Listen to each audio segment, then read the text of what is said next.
네, 안녕하세요. 반갑습니다. 일상 IT입니다. 오늘도 좋은 하루 되시길 바랍니다. 바로 들어가도록 할게요.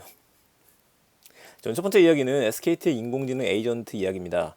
A-라고 하는 녀석이 출시가 됐다라고 하는 얘기예요. 이게 조금 길게 얘기 드리려고 하는데 제 오후부터 구글 플레이 스토어하고 원스토어에서 다운을 받을 수 있습니다. iOS 버전은 6월 달에 출시가 된다라고 하는데 여러분들이 검색어로다가 구글 플레이 스토어나 원스토어에서 A-라고 한글로 검색하시면 됩니다. 그럼 뒤에 SKT라고 써 있는 걸 받으셔야 돼요. A- 영어하고 뭐 이런 것도 있는 것 같더라고요. 그래서 요게 이제 로고인데 A- 뭔가 했더니만은 A라는 글자 옆에다가 점 찍은 거죠. A-다. 그래서 인공지능을 귀엽게 하는 걸로 이야기하는 것 같습니다. 기본적인 기능은 대화라고 봐야 될 것 같아요. 얘를 성장형 AI라고 하던데 저는 일단 설치를 해서 지금 써봤습니다. 잠깐 사용을 해봐서 그것만 보여드리게 되면요. 로그인하고 나면은 서비스 계정 연결이라 그래서 에이다 캘린더, 플로우 웨이브 이런 거, T 월드 계정 조회라든지 멤버십 계정 조회 연결 이런 것들에 연결할 수 있게 해놨어요. 근데 밑에 거는 이제 굳이 안 하셔도 되는 겁니다. 위에 거인 요 세 가지가 필수다. 그러면 대충 짐작해 볼 수 있는 게 여러분들의 일정이 있으면 일정을 미리 알려주는 비서의 역할. 플로라고 하는 서비스는 이제 음악을 듣는 거잖아요.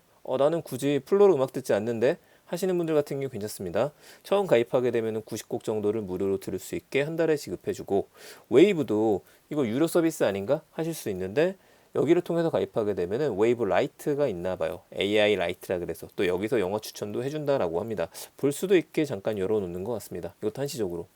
그래서 여기서 연결하고 나서 서비스 약관 동의를 해야 되겠죠? 모두 연결, 모두 동의해서 연결을 하게 되면은 어떻게 당신을 부르면 될까요? 라고 이야기하는데 저는 제 이름인 이인복을 넣어놨고 요거 약간 수정을 했습니다. 요러서 또 다음 버튼 누르게 되면은 좋아하는 것이 궁금해요라고 이야기합니다. 그러니까 저하고 이제 서로 협의를 하고서 저에 대해 알기 위해서는 비서가 되기 위해서 알려달라 이거 같아요. 고를 수 있는 게 그렇게 많지는 않습니다. 원하시는 것들 고르시면 될 것 같아요. 맛집 탐방, 음악 듣기, 게임, 스트리밍 콘텐츠 이런 걸 누르시고 다 끝나면은 다음 버튼 활성화되니까 다음 버튼 눌러주시고요. 자, 좋아하는 아티스트 물어보죠. 그래서 음반 물어보는 거잖아요. 이거 왠지 많이 해본 것 같지 않나요? 왓챠라든지 그런 데 가입할 때 항상 했던 겁니다. 여기서 아이유나 싸이나 방탄소년단이나 불방간 사춘기 이런 것들 오마이걸 원하시는 것들 쭉 누르고 나서 다음 버튼 누르게 되면은 짐작하시겠지만 이번에는 넘어갔다. 넘어갔는데 이번엔 뭘 물어보냐면요. 영화 취향을 물어봐요. 그 영화 취향에 대해서도 다 끝나고 나면은 제 모습을 선택해 주세요. 어떨 것 같아요? 라면서 모습들이 나옵니다. 한 네 가지 정도의 모습으로 나오는데 내용을 보니까 캐릭터 꾸미기 메뉴에서 마음에 드는 모습으로 변경할 수 있다라 그래요. 그래서 이 변경하는 거는 그런데 마음대로 되는 게 아니라 약간 좀 코인을 쓰게 만든 것 같습니다. 자, 넘어가면 영화에 대한 거 나왔죠? 이렇게 영화도 좋아하는 취향을 분석을 하겠다. 이름 지어줄 수 있습니다. A다소라 해도 되고요. 뭐 모모야 라고 대충 붙여놓으시면 되겠죠. 6글자만 넘으시지 않으면 됩니다. 자, 저는 A다소로 그냥 했어요. 마음에 드는 이름이래요. 왜 나왔죠? A다소는 매일 열심히 말을 배우고 있어요. 하루하루 발전하고 있습니다. 라고 얘기하는데 얘가 약간 심심이 비슷하게 보이기도 합니다. 지금 상황에서는. 자, 다 끝났습니다. 끝나고 나면은 목소리 골라줘야 됩니다. 존댓말 할지 반말 할지 반말은 좀 그러니까 존댓말을 해주고 저는 밝은 목소리를 선택을 했습니다. 모든 게 끝나고 나서 권한 설정하는 것들 좀 있는데 들어오자마자 바로 이거부터 나오더라고요. 밤이 깊어가고 있네요. 제가 밤에 했거든요. 오늘 하루 어땠나요? 물어보고 출석 체크 퀘스트라 그래서 들어오게 되면은 퀘스트 미션 수행했다라고 하면서 포인트가 좀 쌓이는 걸 볼 수 있었습니다. 이하고 대화를 나눌 때에는 밑에 음성으로 대화를 명령을 내리시면 돼요. 아니면 키보드 자판을 눌러서 입력하셔도 괜찮습니다. 제가 지금 몇 시야? 라고 이야기하니까 시간을 알려드릴게요 라고 나오는데 가운데 있는 이렇게 귀여운 캐릭터는 한번 터치할 때마다 동작하는 게 바뀝니다. 그래서 자꾸 좀 보게 만들려고 하는 게 핵심이구나 라는 생각을 하게 됐습니다. 그래요. 서비스 자체가 크게 나쁘지 않고 사용하기 귀여운 서비스인 건 분명해 보입니다. 근데 제가 사이트에 들어가서 구글 플레이 스토어에 들어가니까 지금은 좀 악담이 많이 들려 있어요. 이거 왠지 애들이 단 것 같아요. 성인이 단 게 아니라. 여러분들은 한번 사용해 보시면 좋을 것 같습니다. 앞으로의 숙제는 거기에 있겠죠. 우리가 직접 이 앱을 실행을 해서 물어보는 게 아니라 그렇지 않더라도 미리 답을 해줘야 되는데 근데 또 이렇게 되려면은 구글 어시스턴트라든지 아니면 삼성의 빅스비하고 또 싸움이 되겠죠. 고민이 많을 겁니다. 이런 서비스가 있는 건 너무나 좋은데 스마트폰에 먼저 장악하고 있는 AI는 다른 녀석들이니까요. 그것도 한번 고민해 보시고 생각해 보셨으면 좋겠네요. 어쨌든 재미있는 서비스라서 잠깐 이야기 드렸습니다. A닷 한번 설치해 보시기 바랍니다. 하나 더. 그래서 우리나라에서는 제 생각에는 초반에는 아이들 대상으로 좀 나오지 않을까? 학습지라든지 이런 것들하고 굉장히 잘 어울릴 것 같아요. 자, 두 번째 얘기 드리겠습니다. 첫 번째 얘기가 길어져 갖고 오늘은 두 가지 소식만 전해드릴게요. 두 번째 얘기는 포드가 리비안의 주식을 2,410억 원어치 매각했다는 얘기입니다. 자, 리비안은 이게 리비안 사이트예요. 리비안은 이런 자동차들을 만듭니다. R1T라든지 R1S라든지 딱 보시면은 사이즈 크죠. SUV하고 요거는 픽업 트럭입니다. 픽업 트럭. 멋있죠. 픽업 트럭. 자, 이런 걸 만들기 때문에 이걸 전기차로 만들어요. 그래서 대항마라고 일컬어지는 것들이 그냥 일반 자동차가 아니라 테슬라에서 이번에 나올 사이버 트럭, 그게 대항마다라는 이야기가 들릴 정도입니다. 야, 저도 실물을 보지는 못했고 사진으로만 많이 봤었는데 굉장히 좀 멋있죠.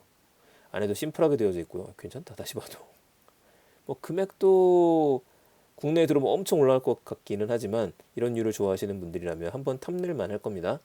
자, 리비안 같은 경우에 승승장구하면서 잘 나갈 줄 알았었는데 문제가 생긴 거는 이번에 포드가 팔았다는 거예요. 근데 포드가 이번만 파는 게 아니라 지난주에 이미 800만 주를 매각했습니다. 다 합치게 되면 1,500만 주 정도 되고 이번이 2,410억 원이라고 하니까 대략적으로 덧셈을 해보더라도 5천억이 조금 넘는 물량을 판매를 한 거죠. 매각에 나선 데에는 리비안의 주가 하락, 사업 전망도 우려가 된다라는 이야기가 나왔었습니다. 자, 작년 11월에 리비안이 상장을 했고 지금 6개월 되지 않았거든요. 주가가 170달러까지 올라갔습니다. 어마어마했죠. 근데 지금 얼마냐? 방금 전에 확인해 보니까 26달러입니다. 굉장히 많이 주저앉았어요. 물론 이제 미국의 테크주가 다 빠지고 있어서 그런 영향도 있겠죠. 포드가 투자했던 건 2년 전입니다. 2019년에 투자를 했었어요. 이때 5억 달러 정도를 제일 처음 투자했었고 초기 투자 외에도 계속 투자를 했던 걸 알고 있는데 거의 뭐 5,900억 정도는 이번에 다 뺀 것 같아요. 리비안하고 손 꽉 붙잡고 나서 얘네 플랫폼을 써서 자, 전기차는 플랫폼이라고 이야기를 하죠. 그러니까 우리 자동차를 만들 때는 그냥 만드는 게 아니라 뼈대가 될 수 있는 것들을 만들어 놓고 이런 플랫폼을 갖춰 놓고 나서 여기 위에 켜켜이 다른 것들을 붙여 넣어서 SUV가 되기도 하고 일반 승용차가 되기도 합니다. 근데 이게 내연기관차를 따라가면 안 되잖아요. 전기차는 별도로 만들어야 돼요. 그래서 현대자동차도 이 GMP라고 하는 하나의 플랫폼을 만들고 여기서 이제 GV 시리즈 전기차라든지 아이오닉 6라든지 EV 시리즈 같은 것들을 만들어내죠. 이런 것처럼 포드가 리비안 걸 쓰겠다라는 얘기가 나왔었는데 2021년도 11월 달에 손 놨어요. 우리 안 한다. 11월경이면 상장할 때잖아요. 제가 아까 상장 얘기했었으니까. 상장 차익을 좀 본 것 같긴 합니다만 어쨌든 그 얘기 하자면 주가가 쫙 빠졌었습니다. 한번. 왜 그러느냐? 포드가 자체적으로 전기차 생산을 추진합니다. 우리가 할 게다. 포드도 픽업 트럭 라이팅 시리즈 지난번에 소개해드린 적 있었거든요. 이거는 거의 흡사한데 굉장히 예쁘게 잘 만듭니다. 곧 출시가 될 예정이고요. 자, 그럼 망하는 거 아니냐라는 우려가 있을 수도 있는데 포드의 주가는 빠졌지만 아직은 투자자 중에 제일 큰 투자자인 아마존이 남아 있습니다. 아마존은 2019년에 7억 달러 정도를 투자를 했고요. 9월 달에는 아직 출시가 되지도 않았는데 리비안의 벤을 10만 대나 사전 주문을 했습니다. 그래서 아마존의 리비안이라고 불리기도 하죠. 리비안 주식에 투자하시는 분들은 아마존의 움직임에도 함께 신경을 써야 될 것 같습니다. 정말 테크 업체들한테는 작년에 상장했던 걸 다 빼버리고 올해 초까지 좋았었는데 이제는 살아남아야 하는 시기가 됐습니다. 리비안이 어떤 성과를 보여줄 수 있을지 저도 계속 지켜보면서 이야기 드릴 수 있도록 할게요. 네, 오늘 이야기 여기서 마치도록 하겠습니다. 내용 괜찮으셨으면 주변에 많은 공유 부탁드리고요. 저는 내일 또 더 재밌는 이야기 가지고 찾아뵙겠습니다. 감사합니다. 일상 IT였습니다. 좋은 하루 되세요.